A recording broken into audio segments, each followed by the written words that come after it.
You guys are just coming up right on me, huh? What are you doing?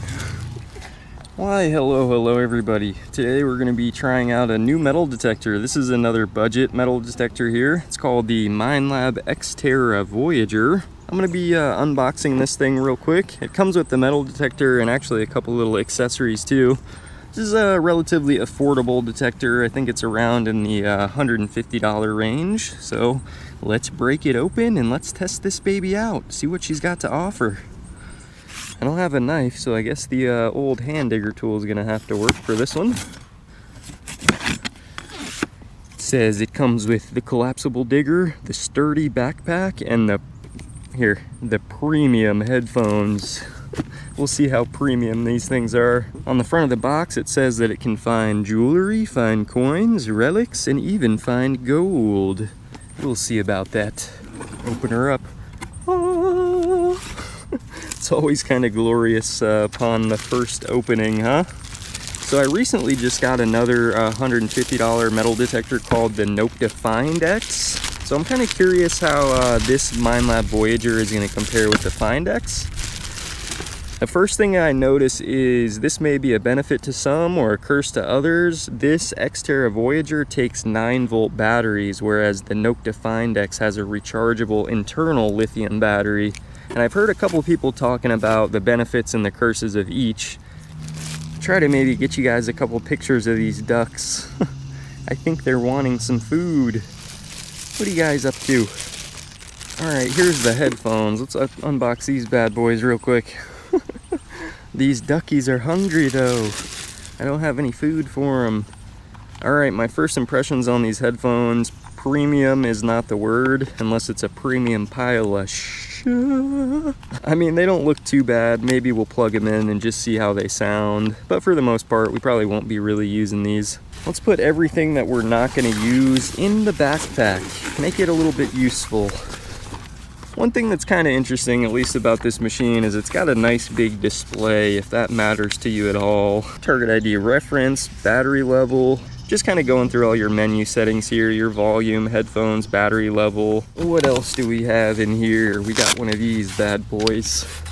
I actually remember getting an identical one of these with a super cheap Amazon metal detector I got sent a long time ago. This is just your basic, what do they call these? I think it's maybe like a trench shovel. Now this isn't really all too efficient for metal detecting, I'll be honest with you. These guys think I got something for them again. What are you doing? Anyways, just a really simple shovel here, nothing too crazy. Probably won't be using this one either, but if it's all you got, it probably will work. Alright, what do we got in here? Oh yeah, we got the bread and butter right here, the control box. You guys are just coming up right on me, huh? What are you doing? Now I would suggest maybe getting a slightly better pair of 9-volt batteries. And I know you can actually get rechargeable 9-volt batteries, so I'm curious as how well a rechargeable 9-volt battery would work with this detector here. Alright, so this is going to be an old school battery connection here. Simple, but sweet and efficient. I feel like this is always the hardest freaking part with these though, figuring out how they actually set in there. There we go. Alright, control box, weight wise, I mean it's not terribly heavy. You gotta account for those 2 batteries we just put in it. Got the coil down there. And now for the final assembly. How does this go? Something like this. Put this in yonder. Okay, looks good. Alright, so how you're going to fix a control box to the shaft, it looks like is just with this little cheapo bolt here. Seems to sit kind of on there. And then I think you just put this bolt right up through the bottom here. This is one of those things that I think only time will tell how this stuff holds up. Alright, let's start this hunt off in this questionable little water pit. I have metal detected this spot before and I found a couple coins and assorted little things out here. Still got the ducks hanging out with us, so just fired it up for the first time. Let's see what she's got. I will say it does seem like a little bit short, maybe.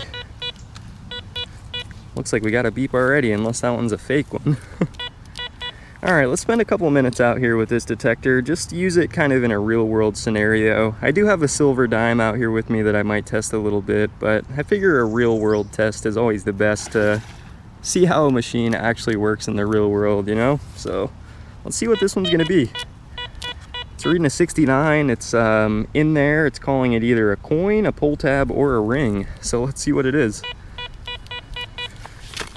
I mean, the tones on it, honestly, they kind of remind me of like a Garrett metal detector. They don't really sound like Minelab tones that I've ever heard, but that's not gonna really make or break my experience. Got my first signal in here, about 3 inches down. Let's see what we got. Okay, there it is. My first signal with the X-Terra Voyager is gonna be a bottle cap. I don't know if I've ever really seen any of those. It's a twist of pepper. That's new to me. Let's see what this little thing's got out here, huh? Yeah, I feel like the shaft is a little bit short. I'm almost like kind of hunchbacked using it. For a kid, I think this would be good, but you might have to find a way to extend the shaft out a little bit if you're tall, especially. All right, it looks like we might have something else here. It's bouncing around. It's going from like 40s to 60s. Calling it maybe a piece of foil or a coin again. I gotta say, the screen is kind of nice though. I like that about the Garrett Apex. All right, couple inches down in there, not too bad. That one might be about 4 inches down. I'm not breaking any records here, that's for sure. There it is. Okay. Now this little area I'm hunting, it's not salt water, so I think that this machine would probably struggle quite a bit more if this was like a salty environment. But seemingly for like some fresh water or whatever this stuff is, this stuff's kind of gnarly. Got us a little coin there, a couple inches down. So let's keep trying, see what else we got. Try to get you guys a couple more pictures of the wildlife out here too. All right, here's the squeaker again. 74 to 77. Only bouncing within a few numbers here. Let's see. I mean, my first impressions aren't the worst. It seems to be relatively quiet when I swing over the ground, you know. It's not giving me a lot of false signals. I think it's out over here. I think it is, yep. It's right here. What do we have there? It's quite crusty, yes it is. Oh wow. I think it's a coin of some type. Oh yeah, it is. That thing is just crusty, somewhat old there. Now the test isn't really gonna be necessarily what I find, just kind of the reaction of the machine overall, I think. Try to use it in a real world environment, you know, see how it actually works. Here's another one, 56. So let's just keep digging for a couple minutes and see what we can come up with, you know? See if the machine's experience changes at all. Maybe it'll be solid. I would rinse this stuff off, but I really don't trust this water that much. Looks like another coin right there though, huh? Not sure if we're gonna be able to identify it, but let's just keep going, see what else we can find.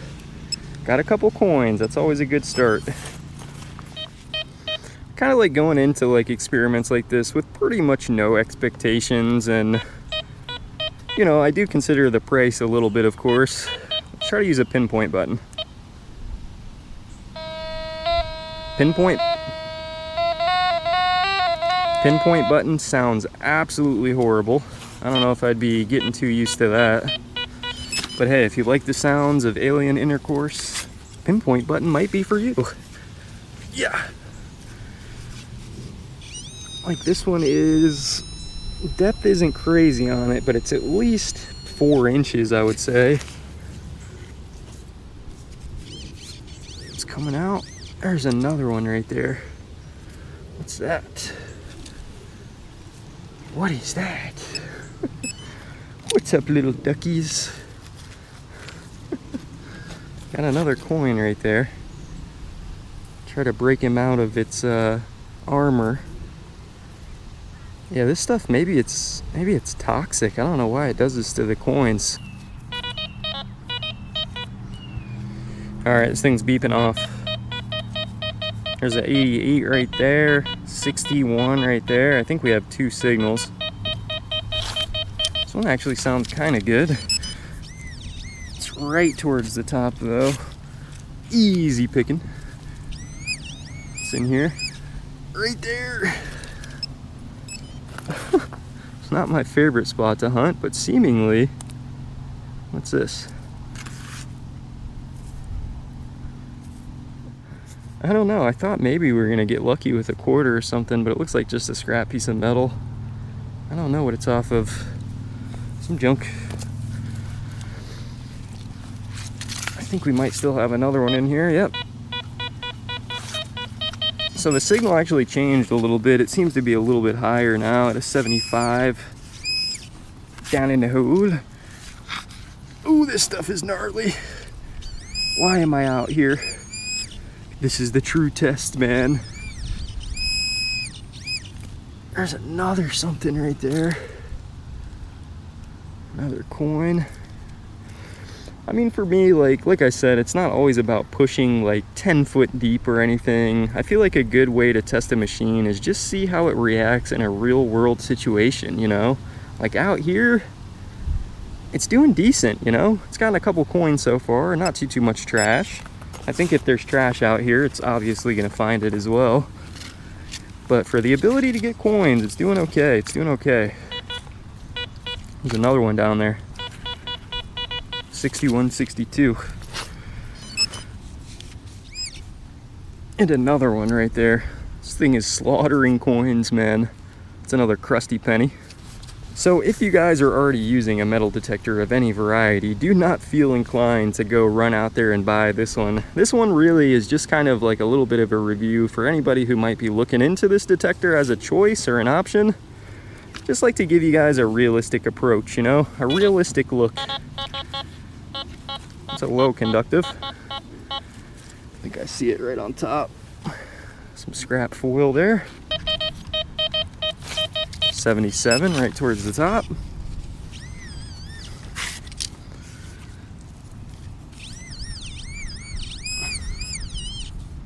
What is that? Holy moly. Wait a second. What the heck is that, dude? Oh, we actually got something here. What is this? What the heck is that? Looks like maybe a pin of some type. Thought it was gold there for a second. What does that say? Hey, little, maybe first potential piece of jewelry for the, what's this machine even called? The Voyager? Oh yeah, I think it was a pin. It had a pin back on there, but it's kind of broken off. What's up, duckies? Duckies want to know what we found. It says obsessed. Guest obsessed. Huh. Anybody know where that could have come from? It says guest obsessed. I guess the logo is a GO with some stars around it. All right, first signs of life out here, man. Let's keep going. It's kind of cool though, kind of cool.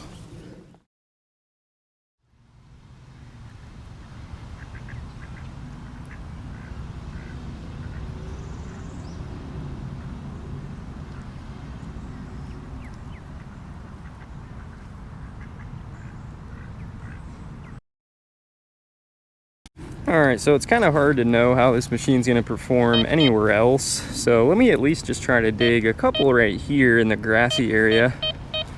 This one is seemingly, if I didn't know what the heck was going on, and I really don't with this metal detector, I would think that that's a pretty good sound. It's reading up here like a coin. You know, kind of a consistent, repeatable signal.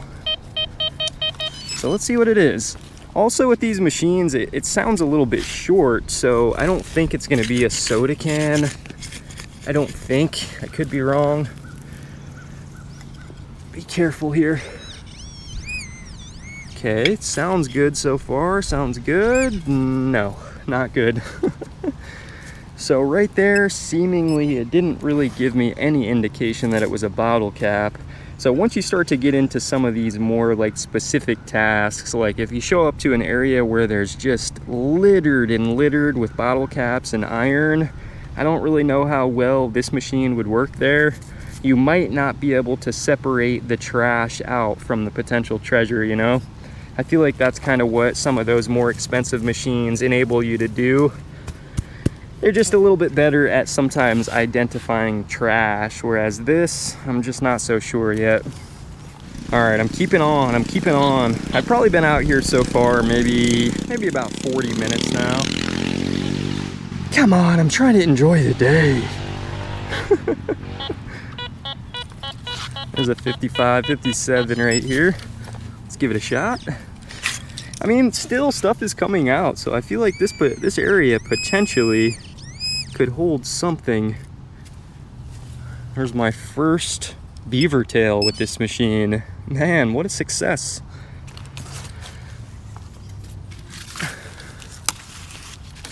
Now, of course, too, a true test would be swing through this area somewhat thoroughly and then take your more expensive, better machine through here and see what you've possibly missed in an area like this, you know? But again, if an area hasn't been hunted that thoroughly to begin with, it doesn't really matter too much what metal detector you're using. Here's an 80. And yeah, as we know, a lot of these are pretty close to the top, so you know, for depth's sake, it's not really the best depth ability test.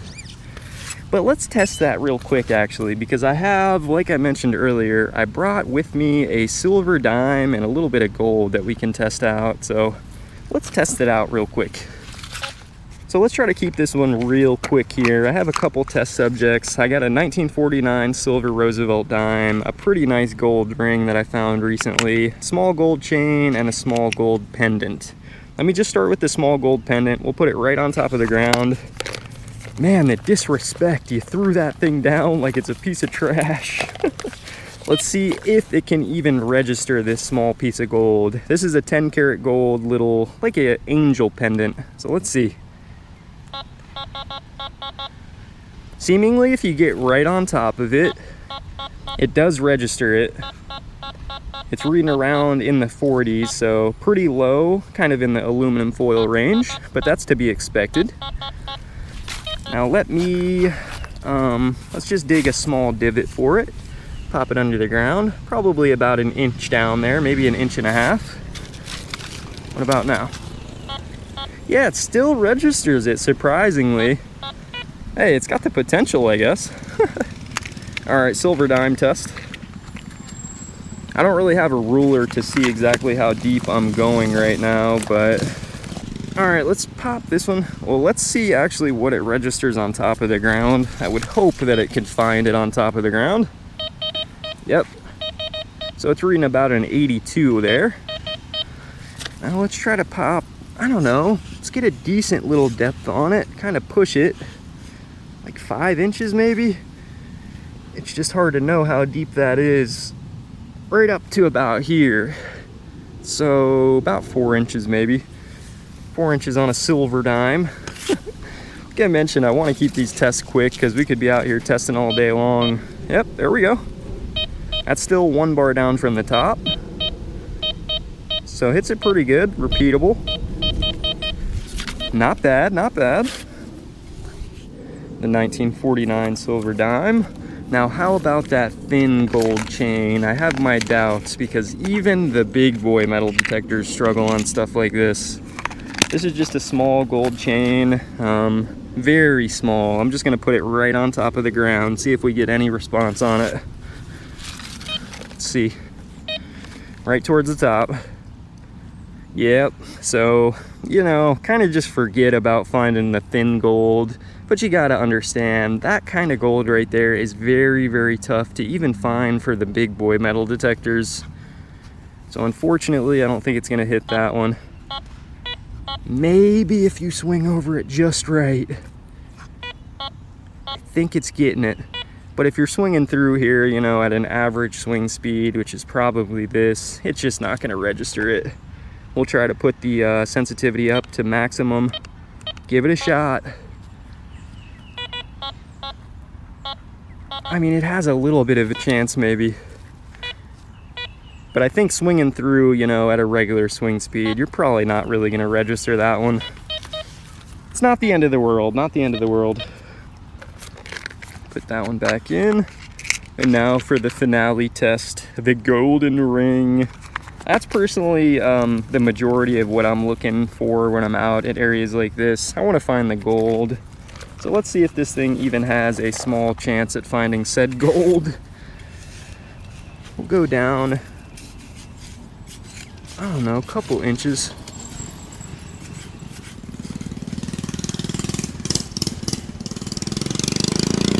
All right, that one right there is almost to the top of my shovel. So almost here. I'd say that's probably like 6 inches maybe. So let's put him down there at 6 inches, see if he's even got a shot. All the way down there at the bottom of the hole. Does he have a chance? You can't see anything because of my hat shadow. I got that gold ring down there about 6 inches. Let's give it a shot. Just a curiosity test though, again. You know, don't expect these exact results in your soil or where you're at. This is just an experiment. Let's see. No, so that's gonna be a little bit too deep for it there, I think. That's probably about 5.5, 6 inches on that gold ring. Ooh. I think if you swing over it just right, at just the right swing speed, it'll get it. How about one more bar on the sensitivity? Put it up to maximum sensitivity. All right, actually has more of a chance, maximum sensitivity. But again, you're not gonna have like an incredibly stable experience when you're running it that high, so it's hard to know if you'll actually be using this sensitivity, but it's got a chance for sure. There it is. If you swung over the right spot with this machine, man, you could get lucky with it. It seems to hit on the gold. Beautiful. So hey, if you guys have made it this far into the video, I want your honest opinion about this machine. Leave me a comment, let me know what you think of it. For 150 bucks, how do you think it performs?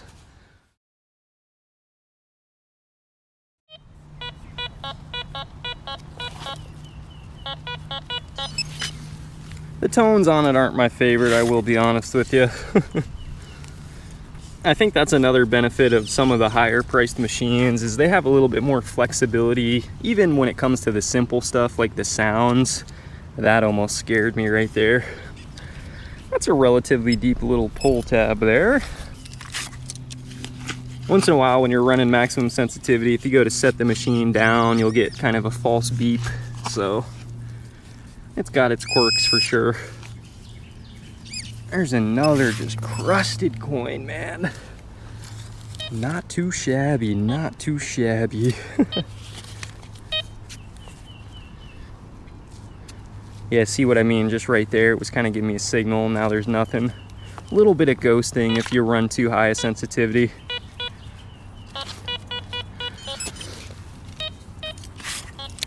This thing's beeping off now. There's another coin just popped out in an instant. Beautiful. All right, I'm gonna turn my sensitivity down though. You get a better experience when you turn your sensitivity down a little bit more of a stable experience. So yeah, this is kind of like, it's not the best test for this machine because it's hard to know how it's gonna do on other things like bottle caps and target separation when you get into like some densely populated areas. But for casual hunting, you know, this is a pretty good first test for it, I think. 90, but then, this one sounds really good. Then I was getting a couple like really low tones on it, I thought. Let's see what this could be. Couple inches down. Yeah, that's not crazy deep, but again, about 4 inches down there. What in the heck is that? Now we're on to some relics. I don't know what that is. Wait, that's not a piece of a watch, is it? Where did the rest of that just go? Oh, was it? It's got design there on the back of that. What the heck did I just find, man? It just kind of chipped off there. At this point, it's a conglomeration. There's not much left to it. But I think that might have been a watch face right there.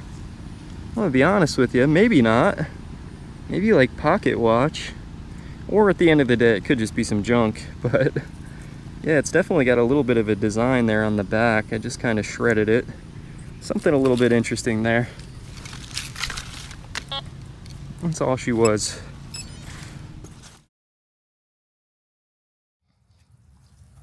Alright, well here's the wrap up of the final haul of the day. I probably spent just about an hour's time out there, I think, for my first hunt. This is that conglomeration here that I'm not really entirely sure what it is, but if you guys have any idea, feel free to let me know. It's kind of concave there in the middle. At this point it just reminds me of junk, but I think this part came off of it too right here. And if you kind of look towards the middle, it looks like there's maybe some type of design on it. Anyways, not too sure what that is, but hey, the little Minelab X-Terra Voyager for its first hunt out, I think didn't do too bad. It's gonna be a little bit tough to tell how it holds up over time. You know, with the cheaper metal detectors, I'm sure they're not actually built as well as the higher end models, but seemingly for the first hunt out, it found me pretty much what I think I would find with my other machines. So we got a couple coins, a couple of those black pucks. I think for the most part, they're just gonna be modern coins. And then we got a couple of these conglomerations here too, which again, I'm pretty sure are just modern coins. We got the little pin though, a couple pieces of junk cleaned up on the day as well. So I guess realistically time will tell how that cheapo metal detector holds up. But for the debut hunt, I would say honestly, it didn't really do too bad. So hey, if you guys made it all the way to the end of the video, sincerely appreciate a thumbs up on the video. Motivates me to make more like these, kind of just lets me know that you guys enjoy them. So hopefully you guys enjoy the rest of your day, and I hope to see you again soon. So thanks for watching.